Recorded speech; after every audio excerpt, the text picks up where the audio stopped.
Hey everyone, good morning. So I went for Stations of the Cross yesterday, and like I was saying before, it would be very isolating if I didn't have the church to go to, because it's already over a year and a half I've been out of work and I've been applying for jobs.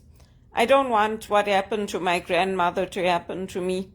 Because when you sponsor people, when you bring your mother into a country and you're left out of all the family gatherings, you don't get proper work, people stop talking to you, it becomes very hurtful and very isolating.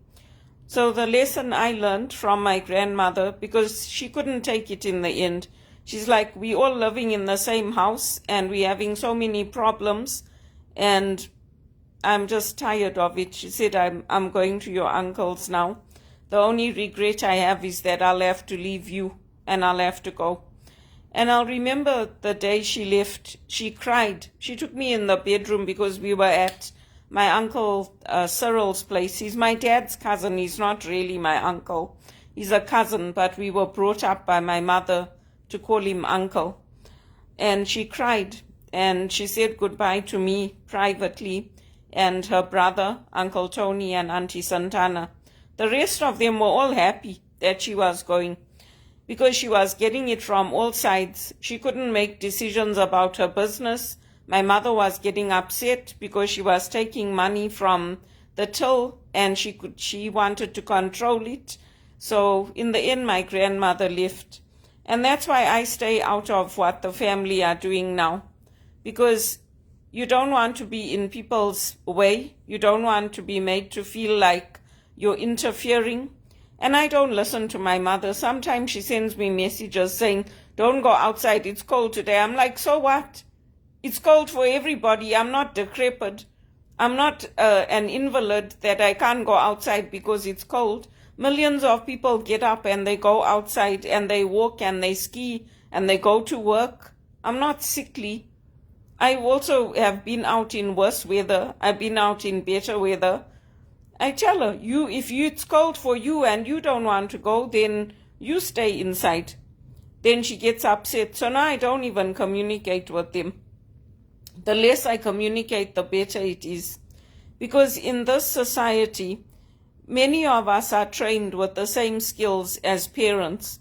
Many of us are trained to know when to refer people.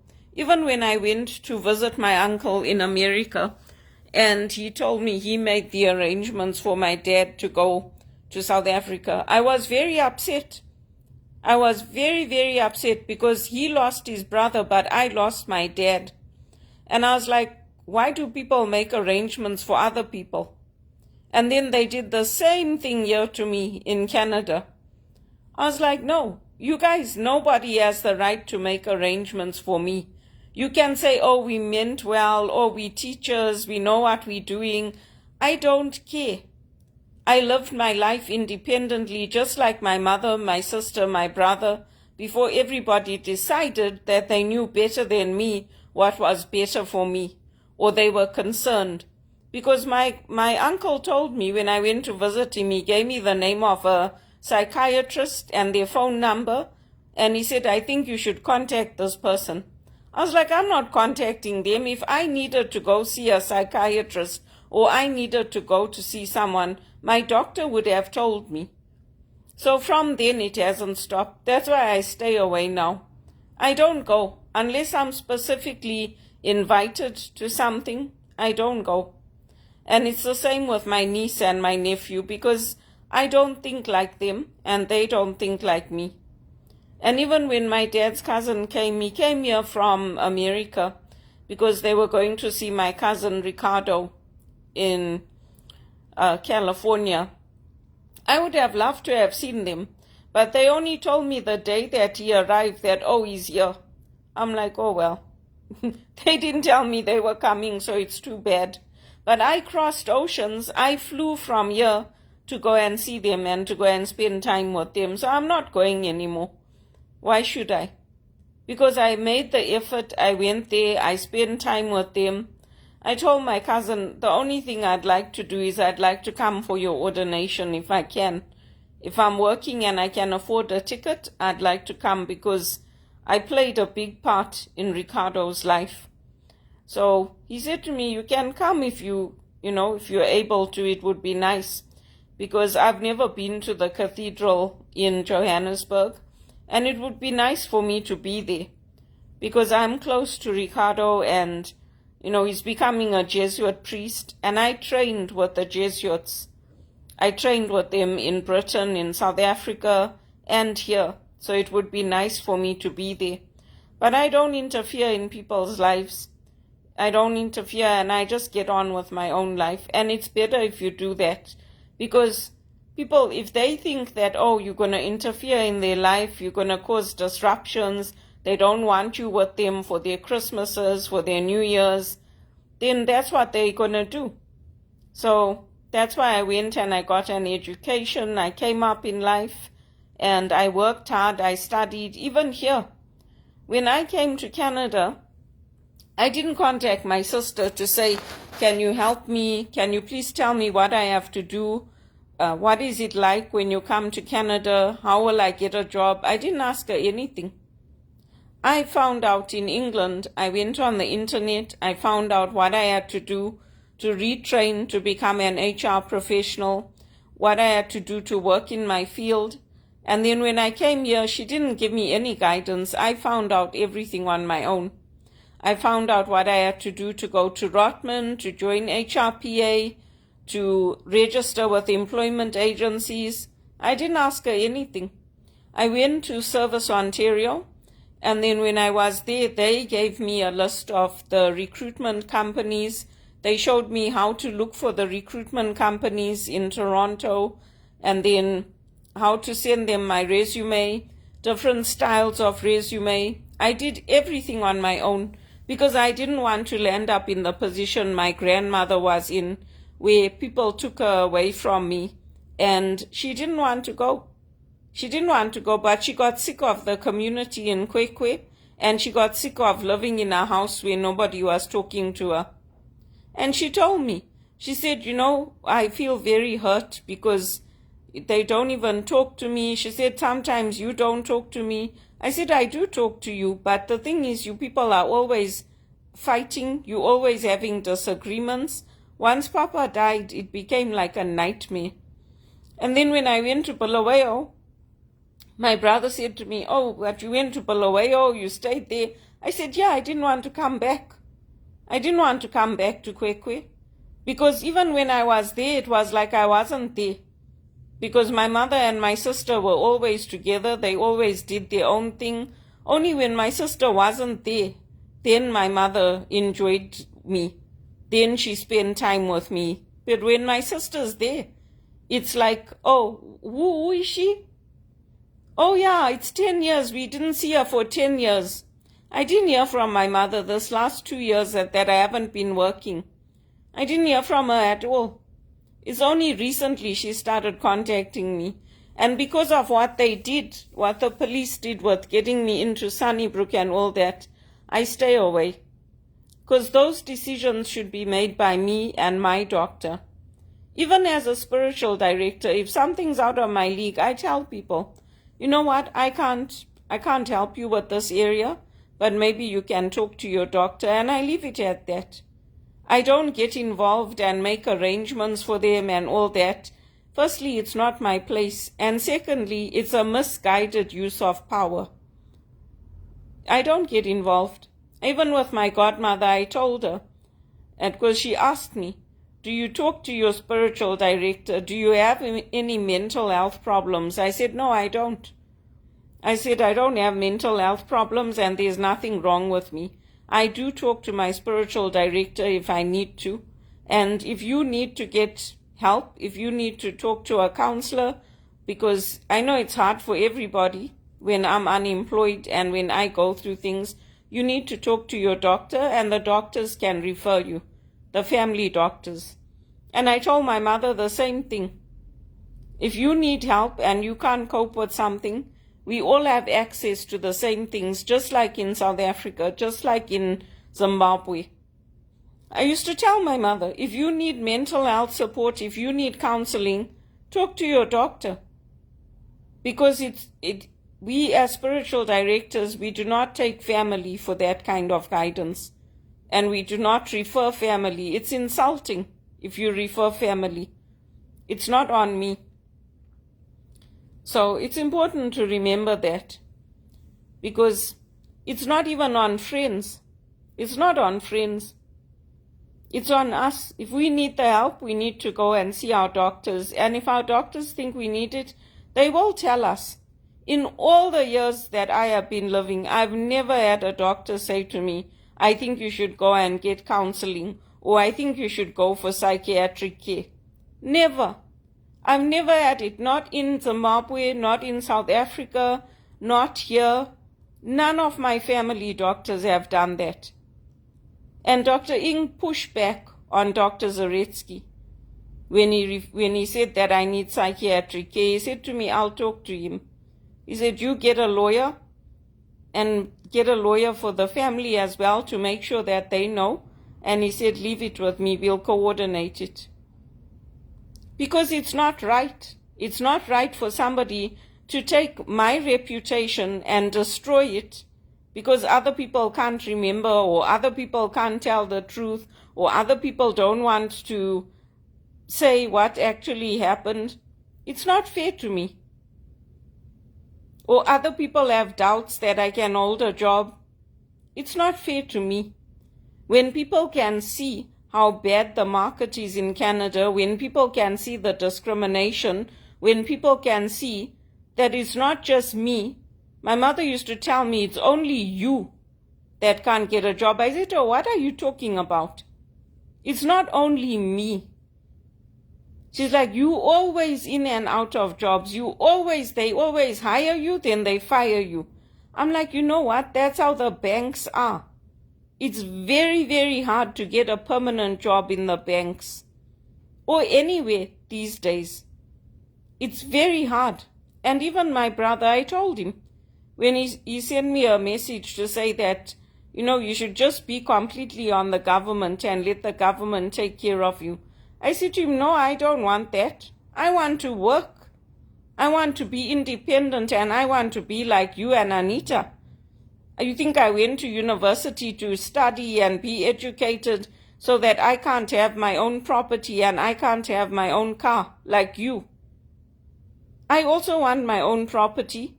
It's insulting for me. And the government here doesn't do what they do in England. They don't provide you with a home and housing and take care of you. They'll have you euthanized here. That's what they did to some of the Muslims here. They were like, oh, they can't work, they can't do anything. Yeah, let's give them the option of maid or medical assistance in dying. I mean, it's awful for me knowing that I'm of sound mind and body. Even my managers at Teleperformance, even they are still trying to get me into something else. It's not easy to get into anything here. I didn't like working at home because I'm not like my cousins.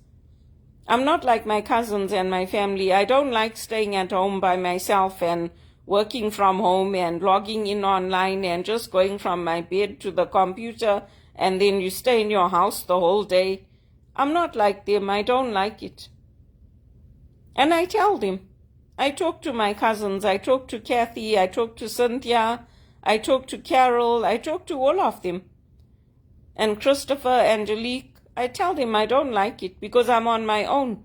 I love to go out. I love to go to the office to have a space where I can sit and work and come home. Even when I have my interviews, some of the government employees, they don't like it that they have to go back to work now, and people who work at EY. I tell them I like it because I'm by myself. Maybe you guys don't like it because you have families or you have nice big homes and you can go into your gardens at lunchtime and all that. I only have the 4 walls. I don't like it. And when you're living in a condominium, you're living in a community. So you have to be respectful of others as well. I don't like it. So I'm the complete opposite to all of them. All of them. And I'm not saying it to hurt them. I'm just saying it because that's how I am. I was so happy when I got into Wits University and I could go to South Africa and live there. I liked it. I enjoyed it. I had a nice time. And when I got attacked on the campus after my Arthur Murray dance, I went for counseling. I arranged that on my own, and I went for the counseling because it is traumatic. So people have to make their own decisions. It's not, when people say, oh, it's a miracle, look how you got better. It's not a miracle. What is a miracle is only what we understand. And that's true of nature too. Even Saint Augustine says that. Nature is not a miracle. It's what we understand of nature that makes us think it's a miracle. I leave people to live their own lives the same way I live my own life. Even my cousin Ricardo, I asked him, why didn't you come to Canada? Why did you go there to America? You should have come here. We've got nice theology schools. And the Jesuits, they've got houses here. And one of our parish, here, the parish next door, one of our Jesuits lives at a house not far from here. And he's like, no, I didn't have a choice. They chose where I was going to go and do my studies. Because it was disappointing for me. I would have loved to have Ricardo here in Toronto for his studies. I would have enjoyed him. Anyway, my godmother thought it was for the cold, because of the cold. I said, no, I don't think it's the cold. But anyway, that's how it goes. Sometimes people have family around them and they don't appreciate you. My grandmother hated America. She didn't like it. She used to write me letters and tell me how much she missed Zimbabwe, she missed Africa, and she missed me. She always tell me, why don't you come? But my uncles never had the money to send me a ticket to come. And then when I saved the money and I was going to go there, and she passed away. So should appreciate people while they're around and while they're alive. Even now that my mother's married, I don't go there. They told me that when they want me to come, they'll invite me. I was like, oh, okay, that's how it is now. We're not a family anymore. So I don't go. Unless they invite me to come and have a meal with them or come and spend time with them, I don't go. And after I got sick, I find it hard to travel. It's a long distance. It's not short. Because I have to go from here, I have to go downtown. Then from downtown, I have to get a bus or a train. And then it's a short distance for them. They just come and pick me up from the GO station. It's not even 5 minutes for them to come and pick me up and drop me off. Before, I used to take the bus from the Milton GO station and go into the Milton town center and then go walk to my sister's place. I don't inconvenience anybody. I don't impose myself on anybody. So people should respect my decisions and people should help me to get into a job. Because really and truly, I deserve to work. I deserve to be independent. I deserve to be able to travel, not to have to ask people for money. I deserve to have my own property. I do. And thank God that time I had my property here to sell because I could use that money and what I earned to live. It's only now, recently in the last few years, that I had to ask for help because my wages were so low. I couldn't manage on what I was earning. And with my skills and my qualifications, there is no reason I shouldn't get a job paying over 100,000. Executive assistants' salaries now are starting at 65,000. That's what they're starting at. And it's not like I just came to Canada. I've been here since 2002.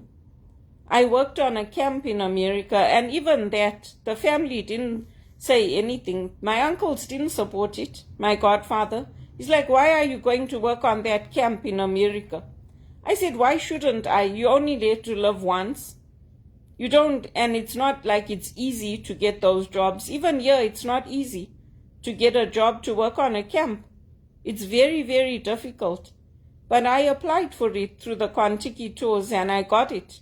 And I got my visa from England to go and work on the camp in America. So I wasn't supported in anything. So he's like, why are you doing that? Why can't you get a proper job? Why don't you do something else? I'm like, oh, you know what? How life turned out for you is not how life turned out for me. If I had those opportunities here, I apply for so many camp jobs here. I don't even get one. Not even one. And yet, when I was in England, working in England on a working holiday, I got a job to go and work on a camp in America. And I'm glad I did it, because my uncles and my aunts had a lot of good experiences that I will never get to have. And I've had different experiences to them, so they should be happy for me. They should be happy that I graduated, that I got to go to a theology school, that I've pulled through everything on my own. Because I don't turn to them for emotional support. I don't. I have the support from my family, my friends, not even my mother. I don't turn to my mother for emotional support, or the people I grew up with. I have my own friends that I turn to for emotional support, and some of my friends from high school, my colored friends, my white friends, my Indian friends. I don't turn to my mother, and that's what you have to do. Because you don't know what your mother or what your uncles or what your family is saying to other people. You don't know. And sometimes they're well-intentioned, but for me it's like, why can't you be happy for me? Why can't you be proud that I actually went and I graduated and I went and worked on a camp and I got a job in a call center? And why do you have to keep putting calls through because you want to support other people? And why don't you leave me alone? Because it's not fair to me, it's not fair to my teams, it's not fair to the companies I work at, and then I lose my jobs. It's the same thing with Credit Suisse. It's got nothing to do with them. Once an employee moves on, leave them alone. It's got nothing to do with them. Why do you want to keep putting calls through, keep hounding them, keep wanting to know where they're going, what they're doing, where they're going to see a Sting concert? Why are they going there? It's got nothing to do with you. You dress how you want. You cut your hair how you want. If you don't like Sting, don't go and see Sting. Let me enjoy my life. I leave people to enjoy their lives. So why don't they leave me to enjoy my life? It's not a nice way to live. It's not. I don't interfere in anybody's lives.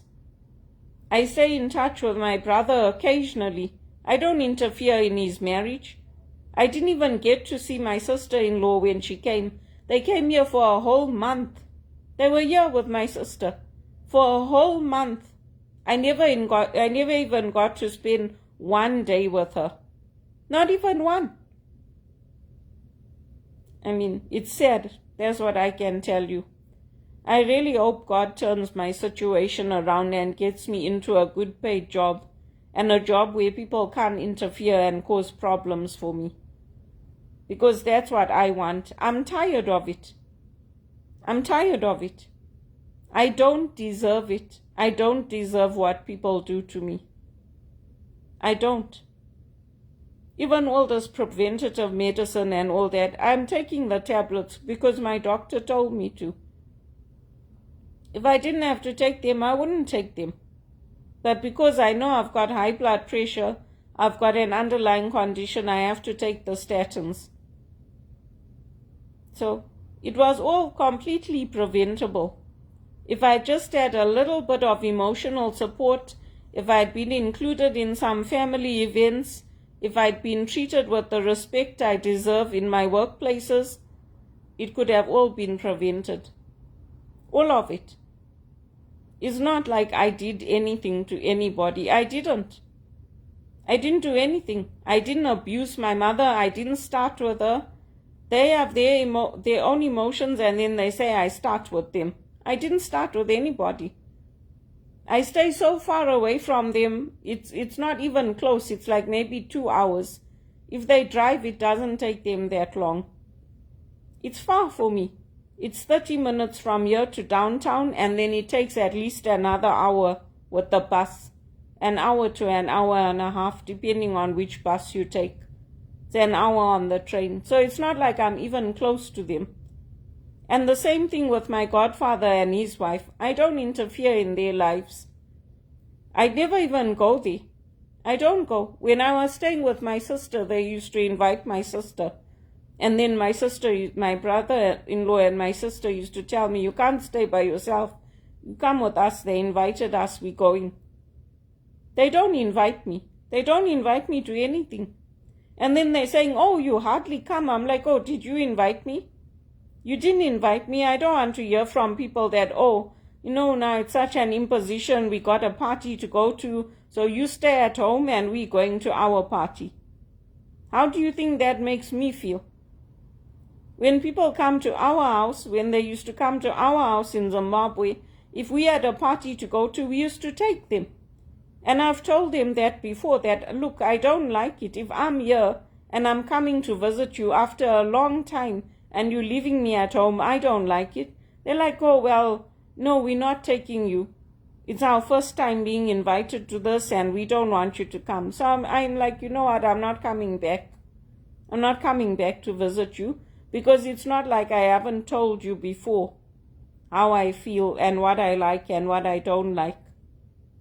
So we live separate lives now, completely separate. Before I used to write to my godfather, I used to try to tell him what was happening, how it was like for me as a child, and I didn't get the support I wanted. They all supported my mother. So I just stay out of it now because I'm an adult. I can make my own decisions and my own choices. And I told him, I said, I don't tell any of you what to do. I don't tell you where to go, who to be friends with. They traveled. They went to India. They went to Switzerland. My godmother went to Switzerland. They got to see a lot of things in America. And then when I asked them, like, shall we go see, like, when there's a storm, or shall we go see, where they built the memorial for the Twin Towers? They're like, for what? You go. If you want to go, you take the train and go. So I'm very different to them. I'm very, very different. So that's why it's better to stay like this, stay separate. And the sooner I get a job, the better. Because I need to be independent. I need to have my own income coming in. I didn't go to university for nothing. I went because I wanted to get those good paid jobs. I wanted to make a difference in my own life and in the community.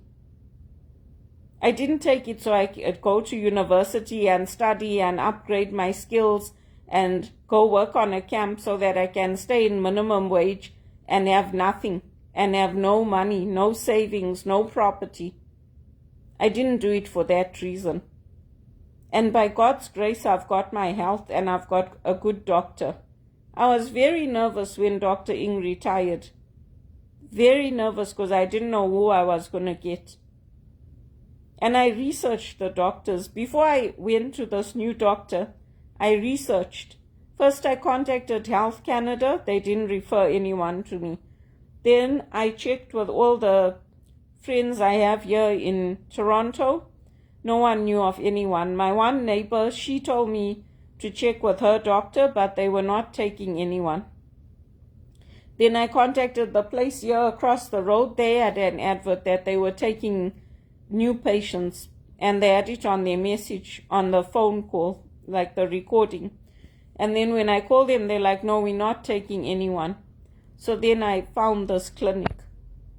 And by God's grace, I've got a good doctor.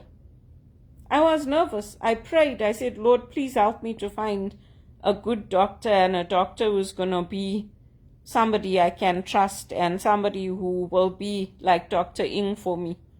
And he is. He's very thorough. Dr. Ng was very thorough.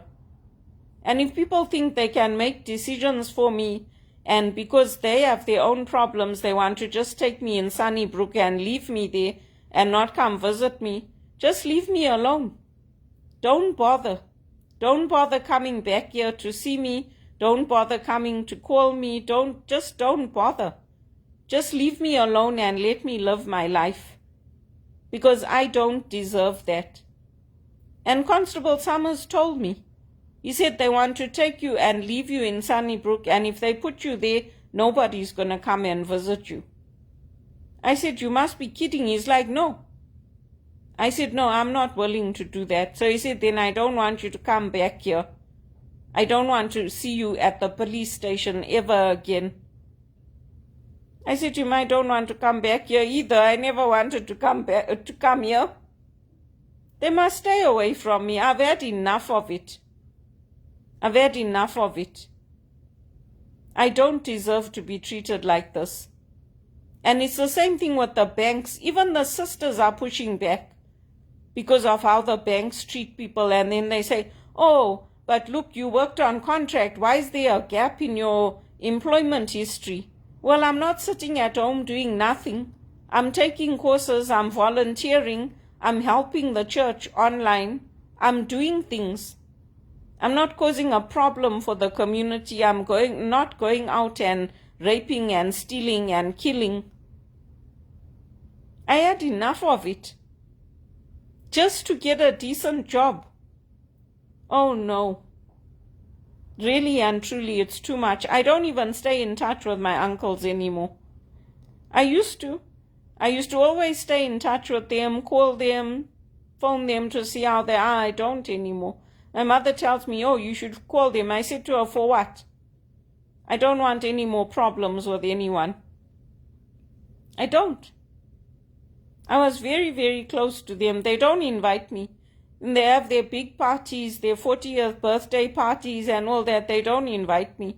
And people think I'm joking. My cousin Angelique in Dallas, she said to me, oh, I saw Amara got engaged. I said, oh, really? I didn't know.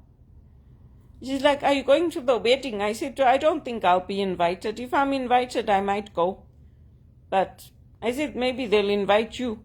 And she started laughing. I said to her, I'm not joking. Every time I tell you people things, you think I'm joking. I'm not joking.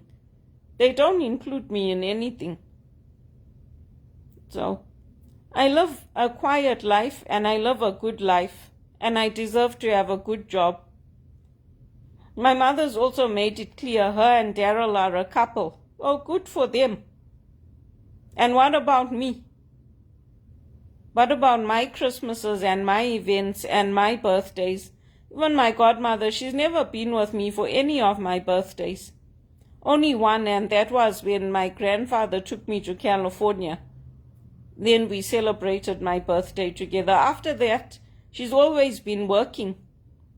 And I feel bad because I can't get a job and then I have to ask them for money. Oh no. It's a very horrible way to live. I hope I get a good paid job. And I'm not going to stop reminding people because it's been awful for them. They have to fork out their money to help me so that I can have food, so that I can eat. Oh, it's such a big sacrifice for them, don't you know? So people should help me to get a job. I want to work. I'm more than capable of working. I might need a little bit of training or a little bit of support to get used to things, but I'm more than capable of working. Oh no, you let go of your top employees at every job I work at, and then I'm sitting at home. Don't you even sit and cry? All those executives?